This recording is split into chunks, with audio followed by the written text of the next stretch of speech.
राधे राधे मेरी प्यारी सी फैमिली। इन कचौड़ियों का असली स्वाद तो हमारे यूपी वाले ही जानते हैं, क्योंकि हर एक जगह पर इन कचौड़ियों को मैदा के आटे के साथ बनाया जाता है। लेकिन हमारे यूपी में इन कचौड़ियों को सिंपल गेहूं के आटे के साथ बनाया जाता है, जो स्वादिष्ट होने के साथ साथ पौष्टिक भी हो जाती है।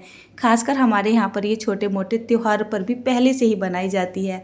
तो आलू की जो कचौरी है ये एक पारंपरिक रेसिपी है। तो आज मैं सकट के शुभ अवसर पर इन आलू की भरवा कचौड़ी को बनाने के लिए जा रही हूँ। तो चलिए शुरू करते हैं। सबसे पहले मैं कचौड़ी बनाने के लिए आटा लगा रही हूँ। मैंने गेहूं का आटा लिया है और इसको छान के बिल्कुल सॉफ्ट करके गूँथ लेना है। सिंपल जैसे हम चपाती का आटा बनाते हैं इसी तरीके का ये आटा बनाया जाता है। चलिए आटा बना के साइड में रखते हैं और एक साइड में काट लेते हैं ढेर सारा हरा धनिया। इसके बाद मिक्सी के जार में कुछ अदरक डाल लेते हैं और साथ ही साथ हरी मिर्च भी डाल लेते हैं। हरी मिर्च आप अपने टेस्ट के हिसाब से डालिएगा। थोड़ा सा दरदरा सा कूट पीस के तैयार करते हैं। यहाँ पर मैंने उबले हुए आलू ले लिए हैं। आजकल के जो नए आलू हैं ना, कोई कोई आलू तो बहुत ही अच्छा आता है एकदम रवेदार, लेकिन कुछ आलू ऐसे आ जाते हैं जिनको उबालने के बाद ही पता चलता है कि ये आलू इतने अच्छे नहीं हैं जितने होने चाहिए। अक्सर मैं कचौड़ी वगैरह बनाने में अच्छे वाले आलू का इस्तेमाल करती हूँ, लेकिन नए आलू के साथ मुझे पता नहीं चलता है। वैसे मैं कचौड़ियाँ ना आलू को हाथों से तोड़ के बनाती हूँ, लेकिन आलू हाथों से टूट नहीं रहे थे, तो इसी वजह से मैंने इनको मैसर में मैश कर लिया है। इसके बाद यहाँ पर मैं नमक मिर्च मसाले डाल रही हूँ। तो मैं यहाँ पर 2 चम्मच के जितना नमक डाल रही हूँ, 1 चम्मच के जितना काला नमक डाल रही हूँ, साथ ही साथ 2 चम्मच के जितना लाल मिर्च का पाउडर डाल रही हूँ। इसके बाद मैं यहाँ पर डाल रही हूँ गरम मसाला। तो करीब 2 चम्मच के जितना मैंने गरम मसाला डाला है। ये लाइट गरम मसाला है जो कि मेरे घर का है, इसमें धनिया बहुत ज़्यादा पिसा हुआ है। इसके बाद मैंने यहाँ पर 2 चम्मच के जितना आमचूर पाउडर डाल दिया है और यहाँ पर 2 से 3 चुटकी के जितना हींग डाल देते हैं। अदरक हरी मिर्च को कूटा था ना, उसका पेस्ट भी हम यहाँ पर डाल देते हैं। थोड़ी सी यहाँ पर कसूरी मेथी डाल देते हैं और खूब सारा भर के यहाँ पर हरा धनिया डाल देते हैं। अब इन सभी चीज़ों को अच्छे से मिक्स कर देते हैं। जो भी हमने यहाँ पर मिर्च मसाले डाले हैं ना, अच्छे से मिक्स हो जाने चाहिए।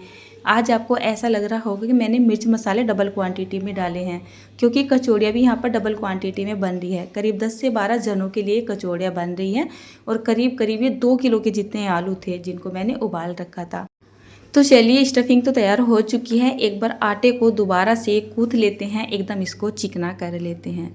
जब भी आप कचौड़ी वगैरह बनाओ तो आटा ना एकदम सॉफ्ट करके लगाओ। इसको कवर कर देते हैं। ठंड बहुत ज़्यादा है ना, तो नहीं तो ठंडा हो जाता है आटा। इसके बाद मैं यहाँ पर बना रही हूँ तिल की मीठी मठड़ियाँ।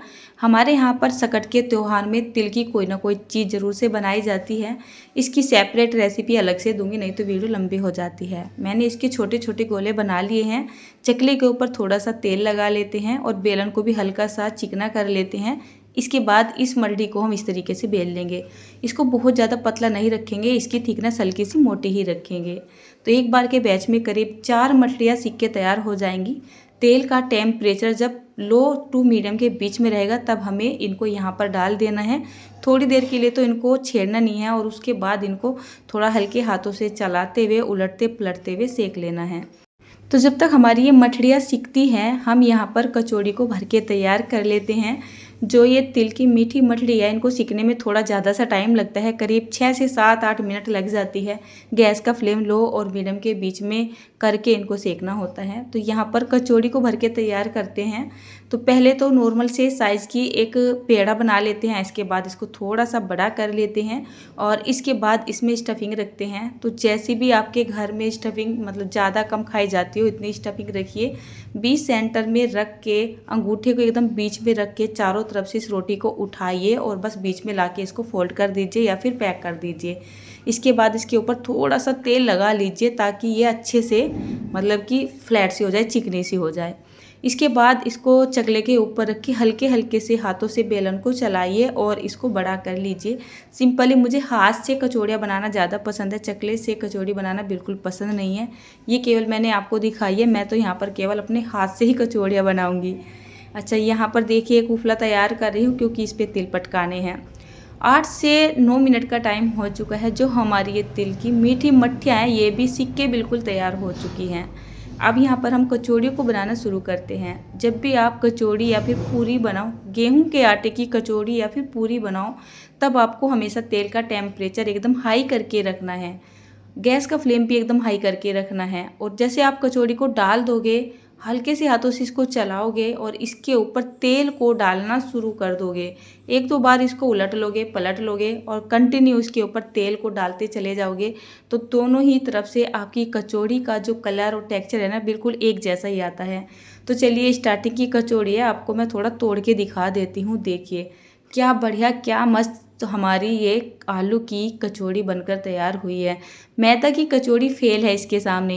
मैदा की कचौड़ी आप केवल गरम गरम ही खा सकते हो, ठंडी करके नहीं खा सकते। लेकिन ये जो गेहूं के आटे से बनाई गई आलू की कचौड़ी होती है, इनको आप गरम भी खाइए और ठंडा भी खाइए, ना नुकसान देती है और खाने में बहुत ज़्यादा स्वादिष्ट भी लगती है। तो फिलहाल मुझे यहाँ पर भोग के लिए लेट हो चुका है, मैं फटाफट से 2-4 कचौड़ियाँ बना लेती हूँ और उसके बाद एक छोटा सा रूटीन शेयर करूँगी कि हम अपने यहाँ पर त्यौहार वगैरह को किस तरीके से पूजते हैं। तो यहाँ पर ये मैंने 2-3 कचौरियाँ और बना ली हैं फटाफट से। तो आप देख ही सकते हैं किस तरीके से कचौड़ियाँ बनाई जा रही है, किस तरीके से फूल के आ रही है और दोनों तरफ से इन कचौड़ियों के कलर का जो टेक्सचर है ना, बिल्कुल सेम ही है, एकदम खस्ता खस्ता सी। जैसे जैसे आप इनको बनाते चले जाओगे ऑटोमेटिक ही तेल का टेम्परेचर अपने आप ही एडजस्ट होता चला जाता है। बस आप गैस की फ्लेम को एकदम हाई करके रखिए। इन कचौड़ियों के साथ वैसे तो दही खाई जाती है, लेकिन मेरे पास दही नहीं थी, मट्ठा थी। तो मट्ठा में मैंने थोड़ा सा हरा धनिया काट लिया है, नमक डाला, काला नमक डाला, बहुत ही हल्की सी लाल मिर्च डाल दी है।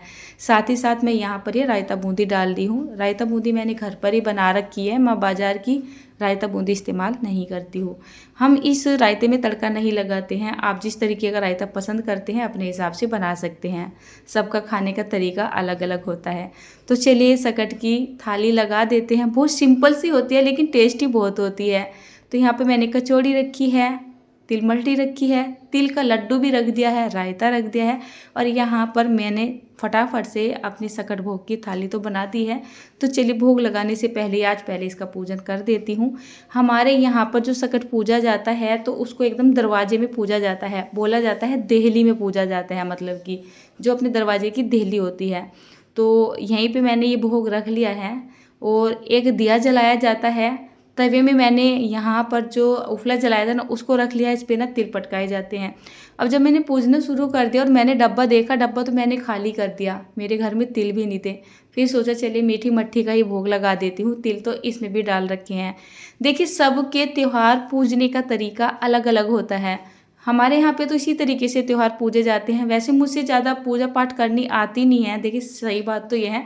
लेकिन हाँ, मैंने इसी तरीके से सकट का त्यौहार पूजते हुए देखा है। अभी कोई बताता भी नहीं है घर में, मतलब मम्मी बता देती, मम्मी यहाँ पे है नहीं, तो मुझे जैसा सही लगा मैंने इसी तरीके से अपना सकट का त्यौहार मना लिया। आपके यहाँ पर सकट के त्यौहार पर पूजन में क्या क्या होता है, चाहे तो आप मुझे बता सकते हैं, ताकि मुझे आगे के लिए कुछ हिंट मिल जाए। इसके बाद जा रहा है भोग अंदर भगवान जी का। वैसे हम कोई भी त्यौहार मना ले, भगवान जी का भोग पहले देते हैं, लेकिन आज सकट को बहुत ज़्यादा लेट हो चुका था। सकट में भगवान जी हैं और वो तो हमारे भगवान जी हैं ही, युगल सरकार, तो वो इस बात को समझेंगे। मुझे ऐसा लगा, मेरे मन ने ऐसा कहा, सो मैंने ऐसा कर लिया। तो हमारे यहाँ पर तो सकट का त्यौहार इस तरीके से मनाया जाता है। आप इस सकट के त्यौहार को किस तरीके से मनाते हो और आपके यहाँ पर सकट के दिन क्या क्या बनाया जाता है, कमेंट करके बताइएगा।